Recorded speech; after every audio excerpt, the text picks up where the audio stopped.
कहानी नीरू की है। पंजाब की नीरू की शादी दिल्ली के राहुल से होती है। दिल्ली कितना बड़ा शहर है ना, लेकिन आप लोगों का घर तो बहुत छोटा है।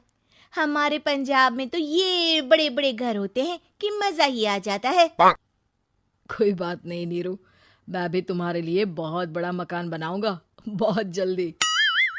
नीरू के पिता जहाँ पंजाब के जाने माने व्यापारी थे, वहीं उसका पति राहुल दिल्ली में एक सिंपल नौकरी करता था। माँ, यहाँ तो घी मक्खन इतना महंगा है कि क्या बताऊं। मैं तो तरस ही जाती हूँ घी खाने के लिए। नीरू की माँ को ये सुनकर बहुत दुख होता है। मेरी बेटी को घी नसीब नहीं हो रहा है और ये बहू यहाँ बैठकर घी में शक्कर डाल रही है। देख वनिता, मैं साफ कह रही हूँ, इस घर में जितना घी आएगा उतना ही मेरी बेटी के घर दिल्ली भी जाएगा। अरे ये क्या बात होती है माँ जी? बेटी का उतना ही करो जो अच्छा लगे। अब क्या मायके से घी और मक्खन तक की सप्लाई करोगी आप?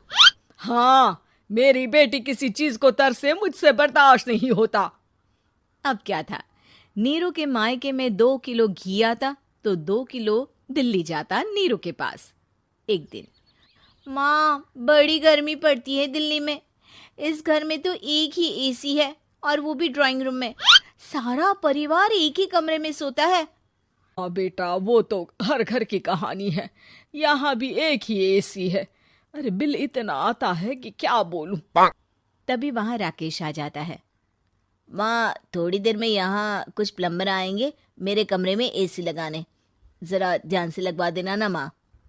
ओए, ऐसे कैसे तेरे कमरे में एसी लगेगा?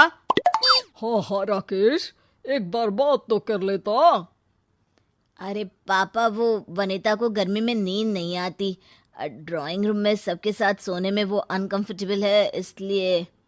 अरे पूरे परिवार के साथ वहां तेरी बहन नीरू भी तो सोती है। वो नहीं हो रही क्या अनकंफर्टेबल? समझ रहा है ना? अगर एसी लगेगा तो एक दिल्ली में तेरी बहन के कमरे में भी लगेगा, तभी तू लगा सकेगा। राकेश वनिता को सारी बात बताता है। वनिता करती भी क्या, मन मार कर बैठ जाती है। माँ, ये लोग ठीक नहीं है, क्या करूं मैं? अरे बेटी, यहाँ आ जा, तू यहाँ आकर रह ले।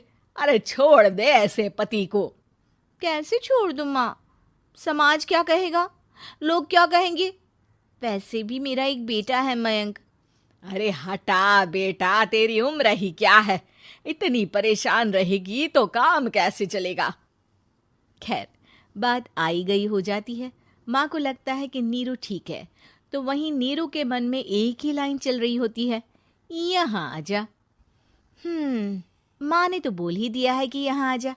बस मयंक थोड़ा सा बड़ा हो जाए, इन गरीबों को छोड़कर मैं वापस माँ के पास ही चली जाऊंगी।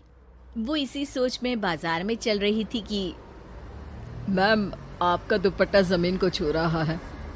नीरू जैसे ही उस लड़की की तरफ देखती है, देखती ही रह जाती है। हाय रे, कितना सुंदर लड़का है ये। अब क्या हुआ? मैंने कहा आपका दुपट्टा। तो खुद ही उठाकर दे दो ना।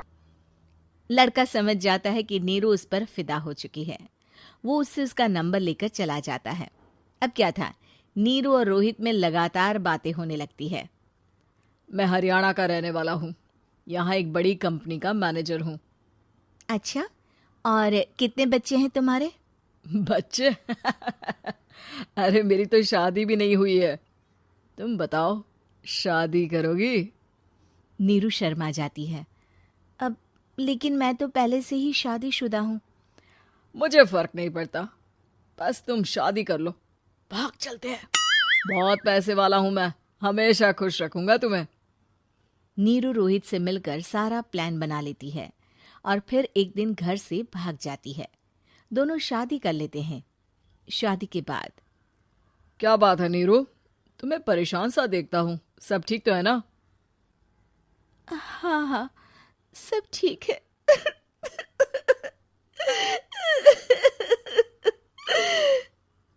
ये कहते कहते ही वो रोने लगती है। अरे क्या हो गया, रो क्यों रही हो? मैंने तुमसे एक बात छुपाई है। और वही बात अब मुझे परेशान कर रही है। रोहित, मेरा एक बेटा भी है, उसका नाम मयंक है। क्या बात कर रही हो? ये तुमने मुझे पहले क्यों नहीं बताया? देखो नीरू, मेरी माँ को मैंने ये नहीं बताया है कि तुम शादीशुदा हो। बच्चा मैं मैनेज नहीं कर पाऊंगा। नीरू को समझ में नहीं आता कि वो क्या करे। तुम उस बच्चे को अपनी माँ को क्यों नहीं दे देती? नीरू चुपके से माँ को फोन करती है। माँ, क्या मयंक को तुम रख सकती हो? बेटा, मैं राकेश के साथ बात करती हूँ। आखिर घर का बेटा वही है, जो वो बोलेगा। वैसे भी बेटा, तूने जो किया है ना, उसके बाद से पूरा घर तेरी बुराई कर रहा है। मैं भी अब किसी से तेरे लिए लड़ नहीं सकती। राकेश बेटा, नीरू ने तो जो किया बहुत ही बुरा किया, लेकिन मैं सोच रही थी कि क्यों ना मयंक को हम यहाँ ले आए। तभी वनीता बोल पड़ती है।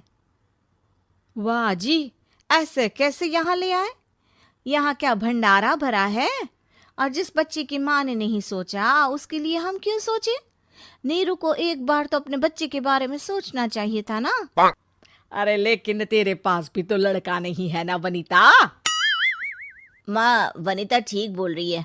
कल को वो बड़ा होकर इसी घर का हिस्सा मांगेगा तो हम क्या करेंगे? माँ कहती भी तो क्या, वो चुप रह जाती है।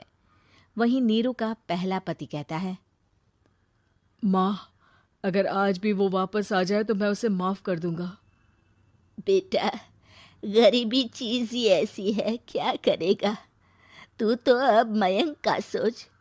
वो बेचारा तो बिना माँ का हो गया। मयंक के खातिर तू दूसरी शादी कर ले बेटा। लोगों के लाख समझाने के बाद नीरू के पहले पति की शादी रिद्धि से हो जाती है, जिसके पहले पति से 2 बच्चे होते हैं। देखो जी, मैंने शादी सिर्फ बच्चे के खातिर की है। मैंने भी शादी सिर्फ बच्चों के खातिर की है। वहीं नीरू के दूसरे पति के मन में ये बात घर कर जाती है कि नीरू एक मासूम बच्चे को उसके खातिर छोड़ कर आई है। अब देखो नीरू, मुझे लगता है कि जो औरत अपनी कोख का बच्चा छोड़ सकती है, वो तो कुछ भी कर सकती है। कल को तुम्हें मुझसे अच्छा कोई मिल गया तो तुम तो मुझे भी बाय बाय कर दोगी ना। नीरू को अब उसका दूसरा पति ताने देना शुरू कर देता है।